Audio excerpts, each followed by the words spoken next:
Welcome to another episode of My Weird Prompts, an AI-generated podcast featuring the random prompts of Daniel Rosehill as answered by a revolving cast of friendly AI characters. Join us for deep dives into AI, technology, and whatever other random thing Daniel finds fascinating today. Subscribe on Spotify or your favorite podcatcher. Now, today's episode. This episode was generated using artificial intelligence. Please verify facts. Hi, Herman and Corn. So in the world of open source intelligence, the aviation trackers are a very visible and loud group tracking the movements of aircraft, especially military ones. And we've covered the utility of this ADS-B data in different episodes where we looked at the obvious, I guess, elephant in the room, namely that couldn't they just turn off ADS-B and go dark? And nevertheless, despite that, they in operations, yes, but in repositioning flights, of even in that category of operations, there's often some useful patterns detected by different groups that shed light on preparations for moving parts of the jigsaw into place, as it were, for the Iranian build up and heat up at the moment, I guess is the best word. Less visible is maritime traffic tracking. And it's something that I know precious little about. Other than that, at the moment, people are very fixated on the movement of the Gerald R Ford, the US's largest aircraft carrier, moving across the Mediterranean right now, between Crete and Israel, apparently, although some conflicting reports as to exactly where it is. But needless to say, a very conspicuous military asset that I'm sure a bunch of people are tracking very closely. So Herman and Corn, in the world of maritime traffic, what is the equivalent of ADS-B, if there is one? In other words, a positioning feed that ships have to turn on. And for those who are tracking this site in the world of ADS-B, we have ADS-B Exchange, which is unfiltered ADS-B data, and Flight Radar is probably the most visible and best known of the commercial ADS-B tracking platforms. So what is it for Maritime, and how does the situation compare in utility as an information clue as part of the picture to the data yielded from aviation tracking? Because it certainly seems like people are much more fixated generally on that than on watching the movement of ships. But how together can they give a composite picture of what might be going on as an input to the broad intelligence picture? Herman and Corn, over to you. Hey everyone, welcome back to My Weird Prompts. I am Corn, and I am sitting here in our living room in Jerusalem with my brother. It is a quiet evening outside, but the air feels heavy with the kind of history that only this city can provide. It is February 22nd, 2026, and we are looking out over the hills as the lights start to flicker on. Herman Poppleberry here, and while the view outside is stunning, I have spent most of my day looking at a different kind of map. I have been diving deep into the data that tells us what is happening on the high seas. If you think the world is complicated on land, you should see the digital shadows being cast across the oceans right now. It is a beautiful evening, and we have got a topic that feels particularly relevant given where we are in the world. Today's prompt comes from Daniel, and it is a deep dive into the world of maritime tracking. Daniel writes, Herman and Corn, in the world of open source intelligence, aviation trackers are highly visible, providing useful data on aircraft movements even when military operations try to go dark. Less visible is maritime traffic tracking. What is the maritime equivalent of ADS-BA? Positioning feed that ships are required to use. How does the utility of maritime tracking compare to aviation tracking? And how can these two data sources be combined to provide a more comprehensive intelligence picture?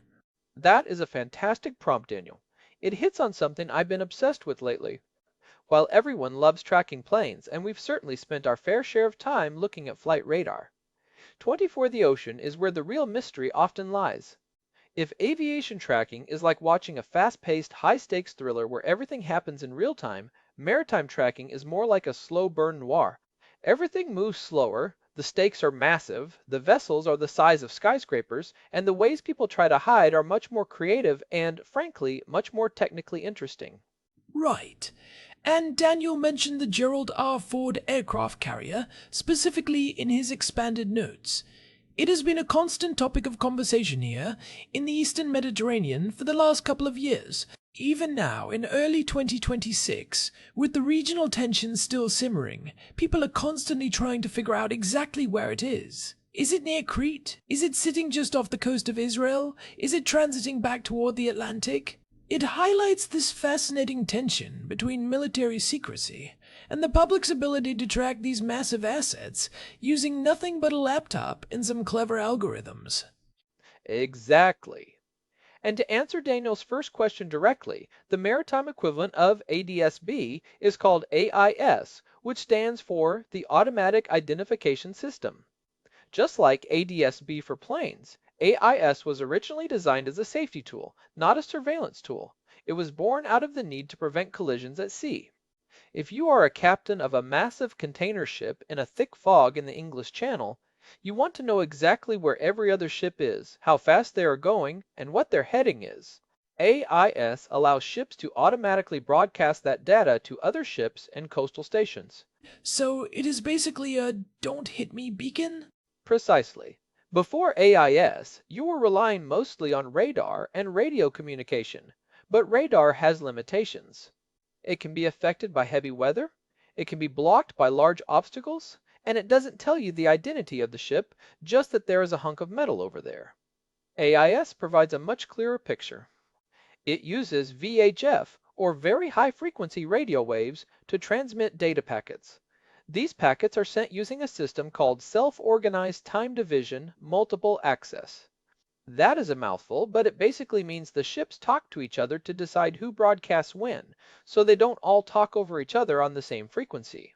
Okay, let's get into the technical weeds for a second, because I know you want to. What is actually in those data packets? Is it just a name and a location?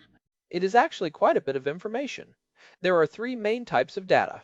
First, you have static information, which is programmed into the unit and rarely changes. This includes the ship's name, its call sign, its length and beam, and its Maritime Mobile Service Identity Number, or MMSI.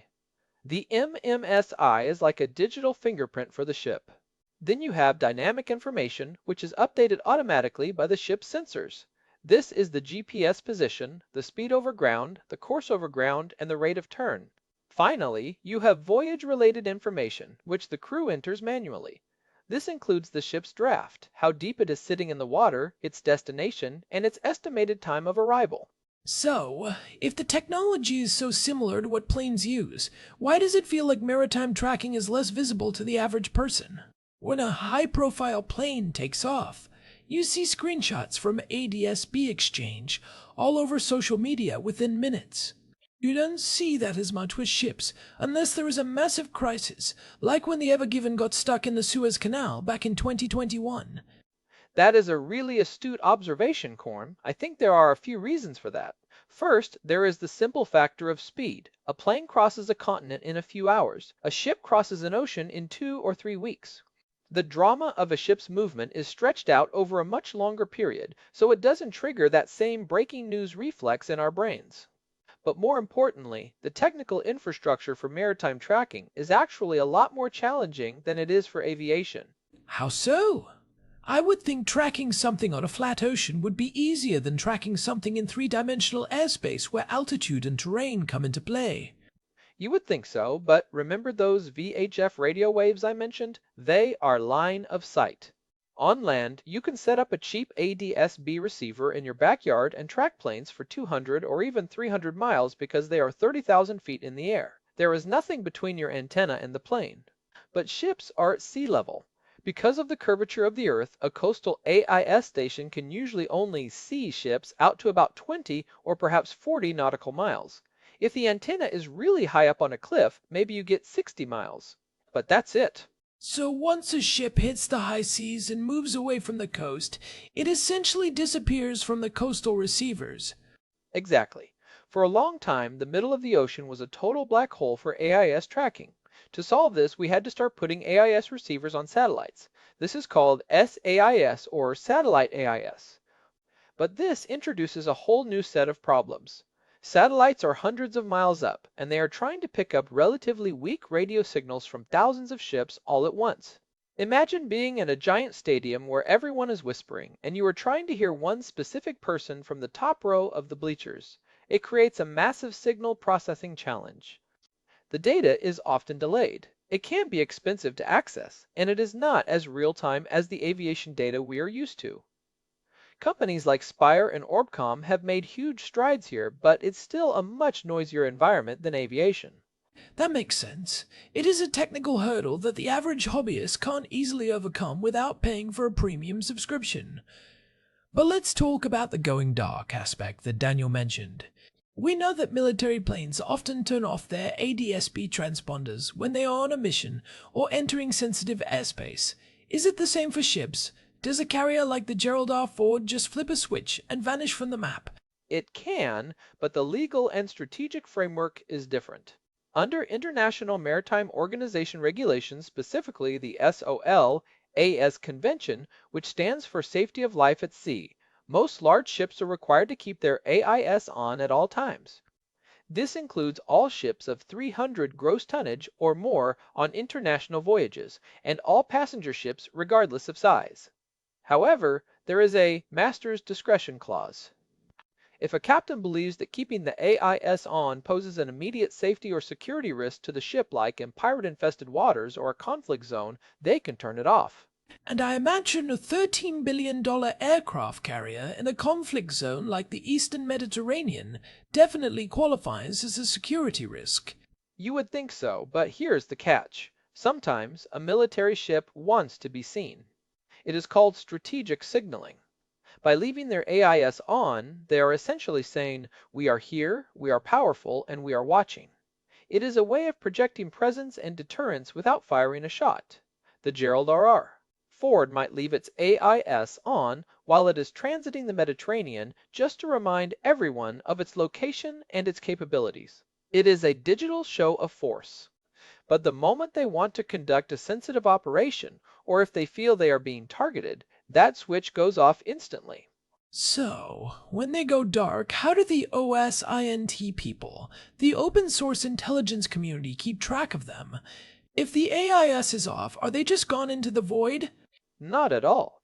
That is where the real detective work begins, and this is where maritime tracking becomes much more multidimensional than aviation tracking. This is where you start combining AIS with other data sources. The most powerful one today is satellite imagery. We have constellations of satellites now from companies like Planet and Maxar that can take high-resolution photos of almost anywhere on Earth every single day. If you know the general area where a carrier was last seen, you can scan the latest satellite passes for a wake or a hull shape that matches. But wait, the ocean is huge. The Mediterranean alone is nearly 1 million square miles. You can't just have people manually scanning thousands of square miles of blue water looking for one ship, can you?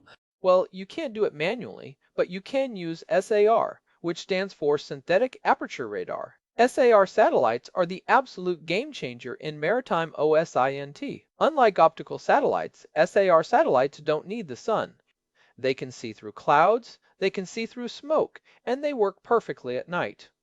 They send out radar pulses and measure what bounces back. Metal ships reflect radar waves incredibly well, so they show up as bright glowing white dots against the dark, non-reflective background of the water. You can run an automated algorithm over a SAR image of the entire Eastern Mediterranean and find every single large metallic object in a matter of minutes. Okay, that is fascinating. So the workflow is, you find a bright dot with the SAR radar, and then you cross-reference it against the AIS data. If there is a bright dot on the radar, but no corresponding AIS signal at those coordinates, you found a dark ship. Exactly. That is the aha moment for maritime investigators. If you have 100 ships in a specific sector and 99 of them are broadcasting AIS, that one silent ship is suddenly the most interesting thing on the map. It might be a warship like the Ford. It might be a shadow fleet, oil tanker trying to bypass sanctions, or it might be a vessel engaged in illegal, unreported, and unregulated fishing. By combining the truth of the radar with the claims of the AIS, you can spot the liars. This brings me back to Daniel's question about combining these sources. How do aviation and maritime data play together to give a bigger picture? I am thinking about the logistics of a carrier strike group. A carrier doesn't just sit there in isolation. It is the center of a massive web of activity. It needs constant supplies. It needs fuel, it needs food, and it needs specialized parts for its aircraft. You hit the nail on the head. Logistics is the thread that connects the sky and the sea. If you are watching a carrier like the Ford, you don't just watch the ship. You watch the delivery drivers. Specifically, you watch the C-2 Greyhound transport planes or the newer CMV-22B Ospreys that fly from land bases out to the carrier. These planes often leave their ADS-B on for safety reasons while they are transiting busy civilian flight paths or climbing to altitude. If you see a C-2 Greyhound take off from a naval air station in Sicily or Greece, and then you see it disappear from the radar at a certain set of coordinates in the middle of the Ionian Sea, there is a very high probability that the carrier is sitting right underneath that disappearance point. That is brilliant. It is like following the Amazon delivery truck to find the location of the secret warehouse. Precisely, and it goes even deeper. You can look at port activity. If you see a sudden surge of heavy transport aircraft like C-17 Globemasters landing at a naval air station in Cyprus, and then a few days later you see a group of TAKE class supply ships. Those are the big Lewis and Clark class dry cargo ships departing from a nearby harbor. You can start to piece together a major resupply operation. The aviation data gives you the what and the when, and the maritime data gives you the where and the how much. When you overlay these two data sets, the dark spots in the maritime record start to get filled in by the bright spots in the aviation record. It sounds like maritime tracking requires a lot more patience than aviation tracking. With planes, you get that instant gratification of seeing the flight path curve across your screen. With ships, you are looking for subtle patterns over days and weeks. It definitely does. It's a game of endurance. There is also the issue of spoofing, which is much more common and much more sophisticated in the maritime world than in aviation. Because AIS is an unencrypted, unauthenticated radio signal, it is actually quite easy to fake. A ship can broadcast that it is in the middle of the South Atlantic when it is actually sitting in a port in the Persian Gulf. Wait, really? How do they get away with that? Don't the satellites see them and call their bluff? They do, and that is how they get caught, but it's a constant cat and mouse game. There was a famous case a few years ago where a group of tankers was caught circle dancing. Their AIS signals showed them moving in perfect synchronized circles in the middle of the ocean, a physical impossibility for ships of that size. When investigators checked the satellite imagery, there were no ships there at all.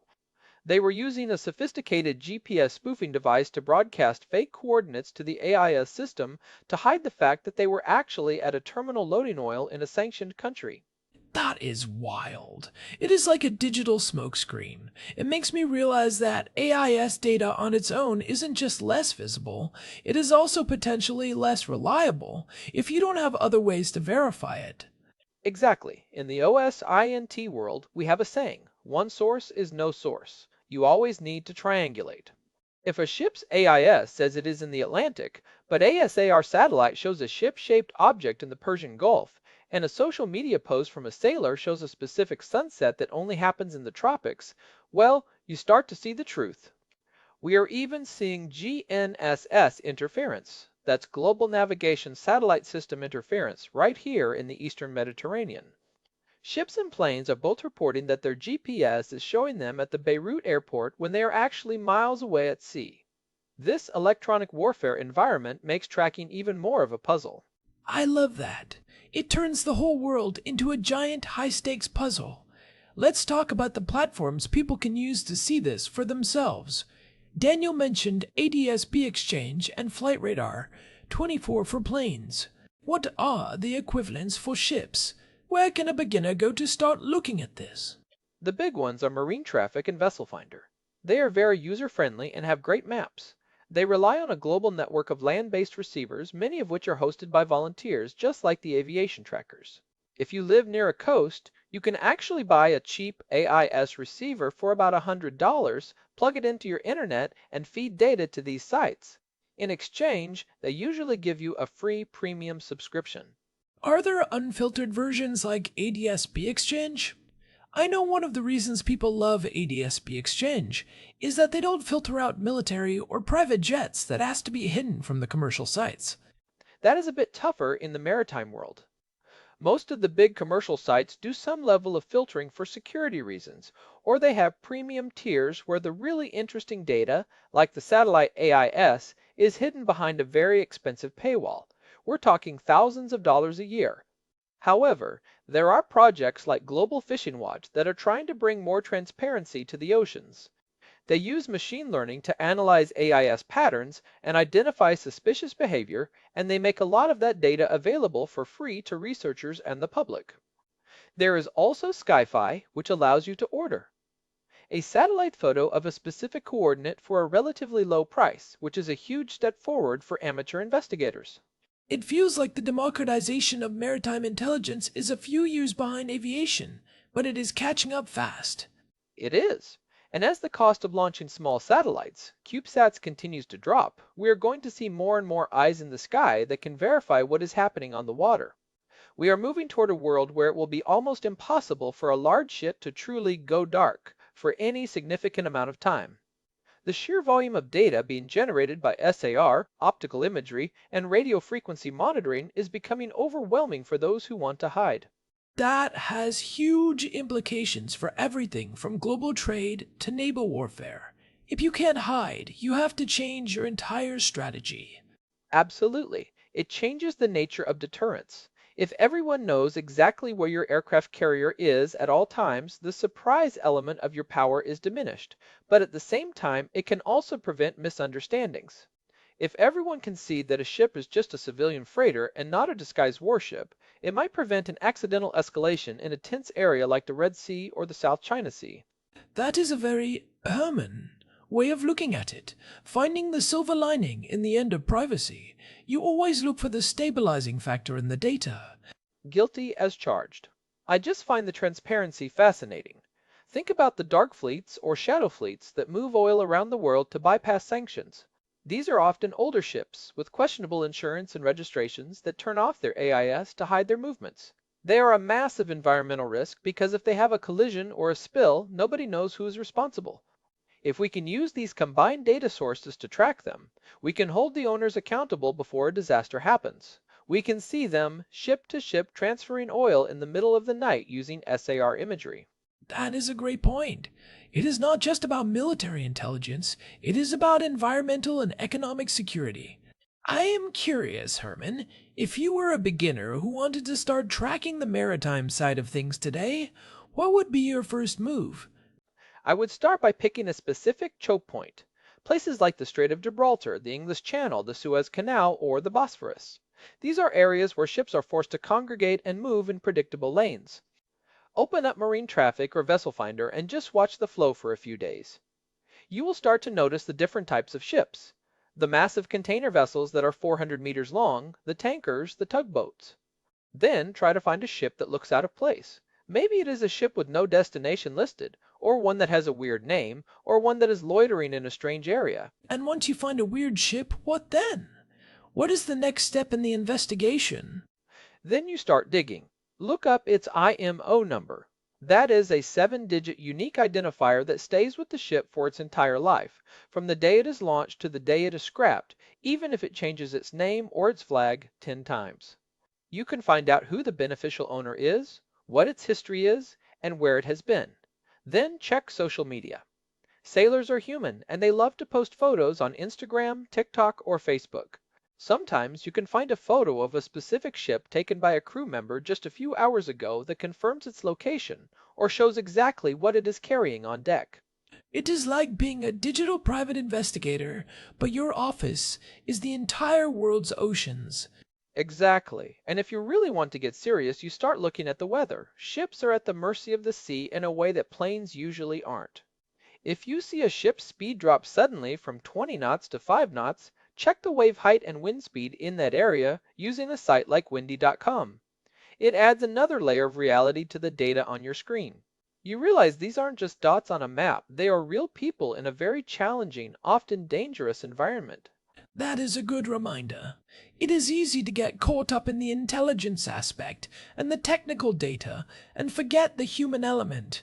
Speaking of real people, we should probably mention that if you are finding this kind of deep dive interesting, we would really appreciate it if you could leave us a review on your podcast app. Whether you are on Spotify or Apple Podcasts, those ratings really help other people find the show and join our little community of prompt seekers. They really do. We love seeing the community grow, and your feedback helps us know which of Daniel's prompts are hitting the mark. We've been doing this for a while now, and it's the listeners who keep the lights on and the data flowing. So, to bring it back to Daniel's original question, maritime tracking is the slow and steady counterpart to aviation tracking. AIS is the primary tool, but the real power comes from the synthesis. It's about combining that radio feed with satellite imagery, radar intercepts, and even aviation data to build a three-dimensional picture of global movement. Right.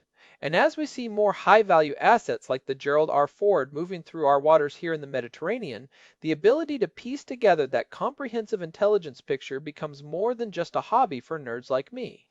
It becomes a vital way for the public to understand what is happening in the world, independent of what official government spokespeople might be saying. It is about accountability, in a way. The more we can see, the harder it is for things to happen in the shadows. It's about bringing light to the dark parts of the map. Exactly. The ocean is no longer the vast, unknowable void it once was. It is a data-rich environment, and we are just starting to learn how to read the language of the waves and the wires. Well, I think we have covered a lot of ground or water today. We have talked about the technical hurdles of VHF versus satellite AIS, the art of going dark and strategic signaling, and the power of logistics as a tracking tool. It is a fascinating field that is only going to get more complex as we move further into 2026 and beyond. I am already looking forward to the next time a ghost ship appears on the radar and the OSINT community springs into action to solve the mystery. I'm sure it won't be long. Before we go, I want to remind everyone that you can find all our past episodes and a way to get in touch with us at our website, myweirdprompts.com. We have an RSS feed there for subscribers and a contact form if you want to send us your own thoughts or a prompt of your own. And you can always reach us at show@myweirdprompts.com.